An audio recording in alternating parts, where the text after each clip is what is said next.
OBC में, है ना। मतलब सिर्फ सोशली रिजर्वेशन नहीं मिलेगा, सोशली और इकोनॉमिकली जो बैकवर्ड होगा उसी को रिजर्वेशन मिलेगा, ये कहा। तो कहा कि भाई क्रीमी लेयर क्राइटेरिया बनाओ, और उसके लिए भारत सरकार ने बाद में 1993 में अगले साल एक कमेटी बनाया, रामनंदन कमेटी। फिर इस कमेटी की रिपोर्ट आया और उस रिपोर्ट की बेसिस पर क्रीमी लेयर डिसाइड हुआ ना। शुरू में था 96 में 2.5 लाख था, फिर बढ़ता गया, आज तो 8 लाख है। 8 लाख से अब को रिजर्वेशन नहीं मिलेगा, 8 लाख से नीचे को रिजर्वेशन। पहला ये कहा। दूसरा इसमें क्या कहा कि ये जो EWS वाला है ना, 10% रिजर्वेशन का जो प्रोविजन पीवी नरसिंह राव सरकार ने कहा कि नो, ये लागू नहीं होगा, ठीक है। EWS रिजर्वेशन नहीं चलेगा।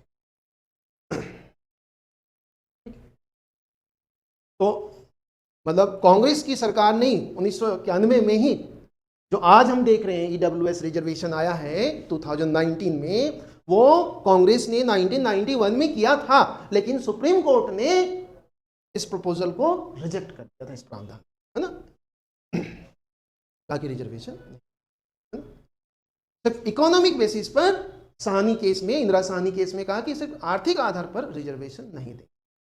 और तीसरा इसने एक और चीज बताया कि भाई 50% रिजर्वेशन जो होगा 50% से ज्यादा नहीं होगा। इसी बेसिस पर आर्थिक आधार पर जो रिजर्वेशन का क्राइटेरिया था वो खत्म कर दिया, ताकि भाई ऑलरेडी SC ST को 23% रिजर्वेशन है, 22.5, और अब ओबीसी को आपने 27% रिजर्वेशन दे दिया, तो 50% का क्राइटेरिया फुल, इसलिए EWS को रिजर्वेशन नहीं मिलेगा। तो इंदिरा साहनी केस 1992 में 3 बातें निकल कर आई थी कि ओबीसी क्रिमिनल, ओबीसी का जो मंडल आयोग का जो रिपोर्ट था उसको अब अप्रूवल मिल गया, मतलब कोर्ट ने भी परमिशन दे दिया, तो अब ओबीसी को नौकरियों में रिजर्वेशन मिलेगा। लेकिन तब मिलेगा जब रामानंदन समिति क्रिमिनल का क्राइटेरिया रिपोर्ट देगा, फिर ठीक है। तो बाद में 95-96 में जाकर ओबीसी को रिजर्वेशन मिलना शुरू हुआ।